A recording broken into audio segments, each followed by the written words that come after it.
So if I feel my horse is setting up perfectly for me here, which is driving off my outside leg, pushing his hind quarters under himself, and lifting his shoulder in range of motion, extending in the direction that I'm going. So I felt he was doing that fairly good, okay? But assuming he is not, I can choose to say, okay, regroup here. Mister, I need you to drive under a little bit more, lift up your inside shoulder, look where you're going, there, okay? There you go. Okay, he's kind of pushing on me a little bit too much, so I'm gonna do like I just explained, is drive that hip around until I feel that when I push the hip, the front doesn't get short or stop walking. I wanna feel the front legs to go straight out in front of him when I put my outside leg. There you go.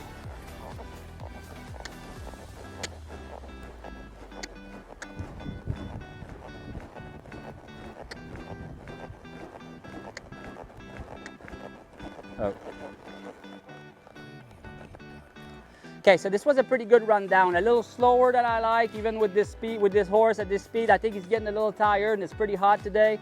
But very important factor here, a key element is that it's important to build speed early on, okay? You don't want to be like, you know, on neutral until the middle, and then, oh, all of a sudden, your trainer is saying, hey, you need to go faster, and you know that you have to have a horse that is, you know, going faster to stride before you stop than any other stride before the rundown for him to stop is best. So the best thing to do in order to avoid horses charging and to maintain and to be able to work those the rundowns is to get into speed, not into a burst of speed, but just get your horse driving and pushing into like second gear or third gear, depending on how advanced your horse is, at least by the first cone, okay? So this should be a priority here. Now, I set my horse up at point A perfectly. I felt like my line was pretty good, but in order to finish my rundown after the stop, I'm gonna complete it by doing something at point B. So if I have a horse that, let's say, needed to push more from under himself and lift his shoulder, so I'm gonna finish my rundown by doing this exercise here, which is something that is easy to do, that I like to do, and that is making sure that my horse is really driving under himself and walking forward, okay? So this is gonna be my favorite exercise here to do at the end of the stop.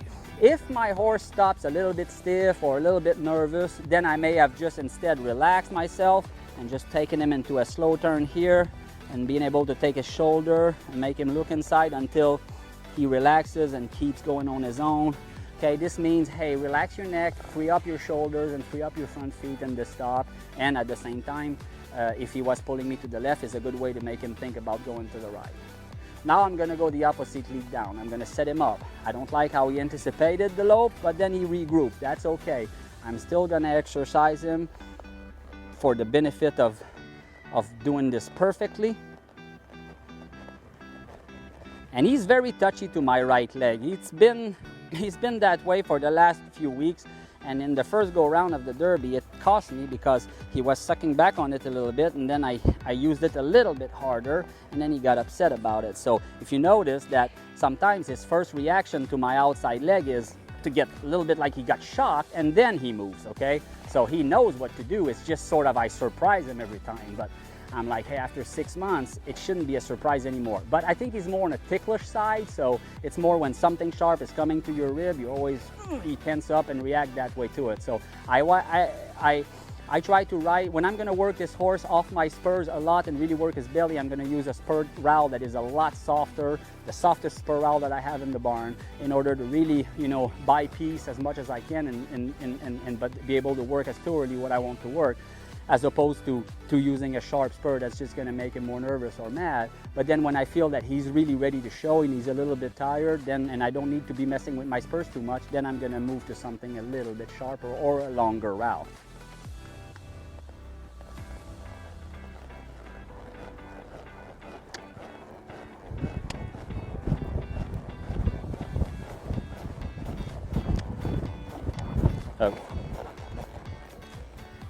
Okay, so it was short, just before the middle somewhere there, that I hit, you know, the gear that I wanted to really hit and maintain through the rundown all the way to the end. I felt he maintained it well, so I was happy with that run as a starting point but I would like for him to hit that gear a little bit sooner, and as we build speed, we're going to be getting another gear or two here, so it's going to be important to be able to hit that gear that I wanted to maintain here a little bit sooner.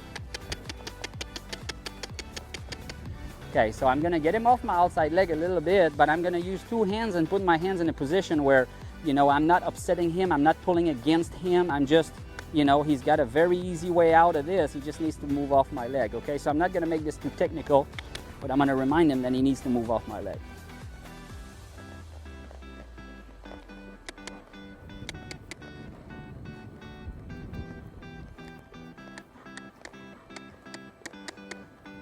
So again, very basic exercise, something I teach my horses, you know, in the first 6 months of training. So this should be a very simple thing for him to do, but still, it does make him a little nervous. He gets a little bit chewy on the bridle, so I try to not put too much pressure into it, but definitely want him to do it as good as he can.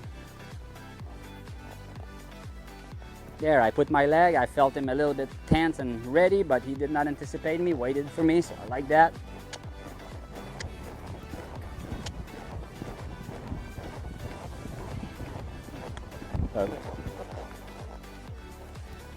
Okay, this time I needed to be a little bit more firm with my legs. I asked him with a cluck or two to get me that gear at the beginning, and it didn't come, so then I went and got it, and I felt I did get it, and I felt he maintained it pretty well until the end. So now it's time to increase a little bit the pace and make him a little bit more reactive to the leg and the cluck and wake him up a little bit. This is something that makes, you know, can make a horse a little bit nervous. This is why you have to do this as much as possible until they are very comfortable in doing this exercise here. And him, it does make him a little bit nervous, but at the same time, I used to try to avoid it, but then I figured out that if I just get through it earlier on in the session, I feel like that extra adrenaline that may be built up, or that anxiety that may be built up, somehow just like got it out of the system, and I feel he's more cooperative and more responsive afterwards. So I'm not too shy with my legs anymore, but again, I don't want to give him a reason to be afraid of it or nervous about it.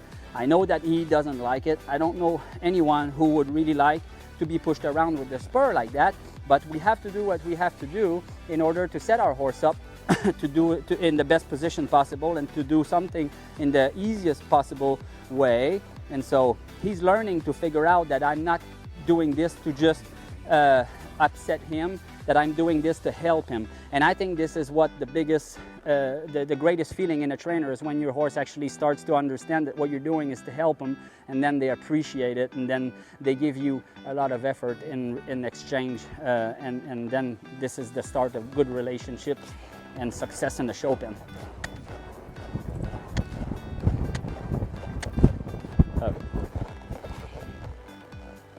So super nice run down there, very willing, built by himself. I didn't have to kick him or use my spur.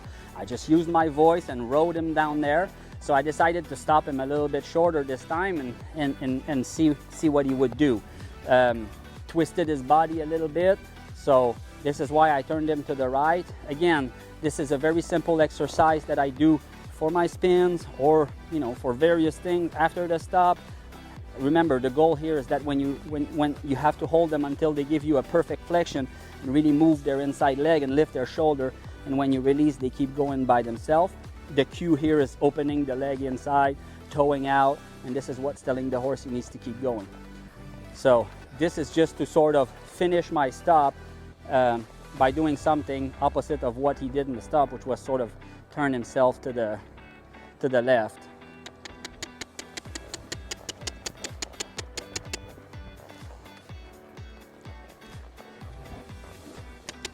If you followed me, you know that I like to use the voice as extra pressure before using anything else, such as increasing the leg pressure or hand pressure. I like to, you know, cluck until they execute something, and I feel that's pretty effective.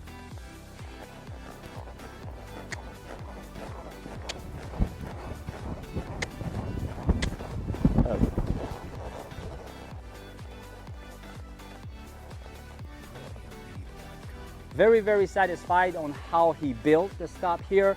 he built and lifted his shoulder, and he raised his head a little bit, but he didn't stretch out. He just elevated and preparing himself for the stop. So this is definitely what I expect and what I'm looking for and what I'm after. So I loved everything about this rundown and stop, except for one thing that I found that for sure, yes, the ground is a lot more sticky here than it was at the horse show, and that kind of caused him to get bumped out of the ground a little bit. So I felt he did a pretty good effort getting into the stop, I'm sorry, but I felt that not quite enough because he didn't hold the ground. So now this is going to be when I have my horse building good and thinking about running and getting to the end, I need to sometimes check the brakes, okay? So this is some things that I'm going to do now until it's perfect. I'm going to let him go, get some speed, draw him in the ground. Good. He responded good to my hand. Sometimes the horses, when they don't expect it or they don't think about it, you're going to pull without saying whoa like that, and you will really bust their bubble and surprise them. But that is the point, okay? Because you want them to build, but you want them to be ready at every stride. So if they are stretching out and they are bursting and they're not thinking, then they're not going to respond good to that. So this is why that if that didn't work good, I would have just backed up and remind my horse, hey, when I'm pulling here, you need to just sit on your hocks and lift your shoulders. There you go, just like that. And then lope on down and do it again, okay? So I'm gonna do it again.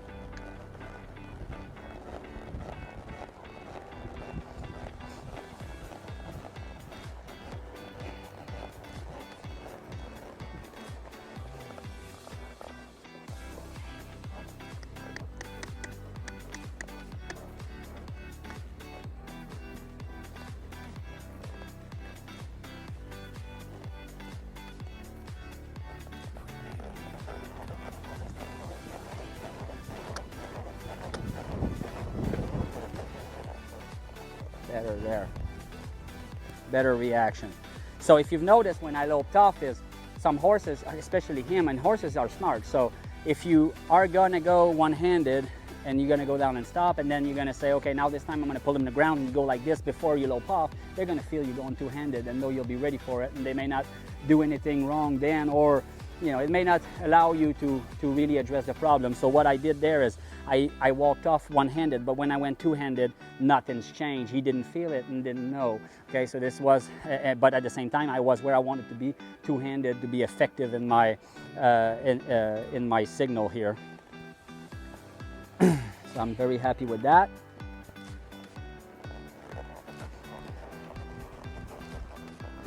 This time I didn't cluck. I did not ask him to lope off. I only put my outside leg on him, and he should have just got himself ready, but not loped off until I clucked. This is why it's important to always use your leg before your hand when you're setting your horse up for something.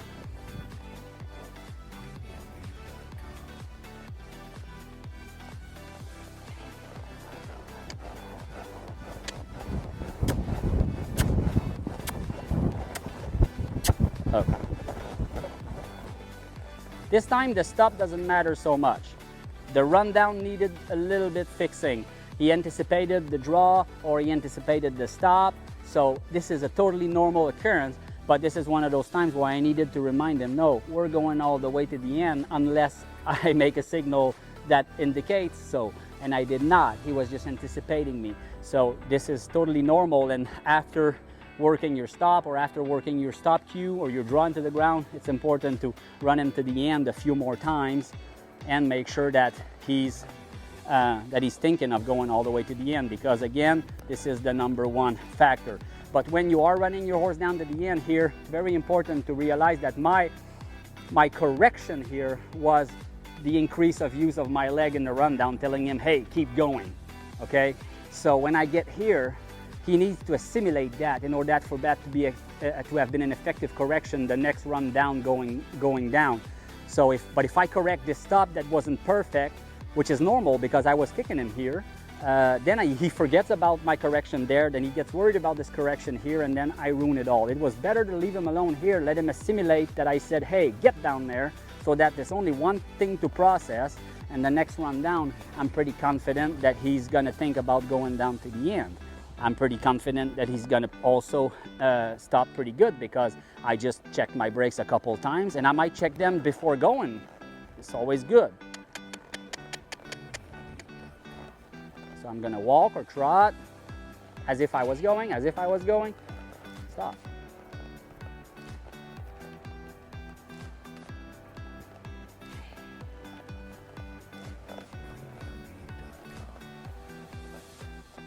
Good.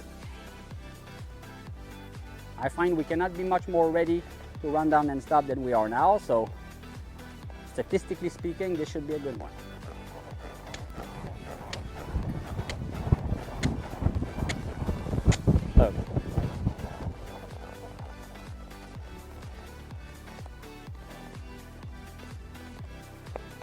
We'll take it.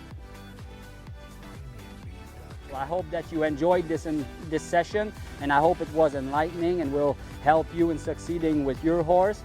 If you have any questions, don't hesitate to reach out. You can visit my YouTube channel. I have tons of sneak peek videos that explains various exercises, tools, and drills that I use on a daily basis. And if you want to know a little bit more on developing a comfort zone with your horse, visit my subscription program. I work very hard every week to post at least 30 minutes to an hour of content for you to add to the repertoire. And whether it's foundation work or basic, intermediate, or advanced work, I try to be as diversified as I can be so that I can have as much content for everyone. And I appreciate your support. Thank you for following, and we'll see you in the next one.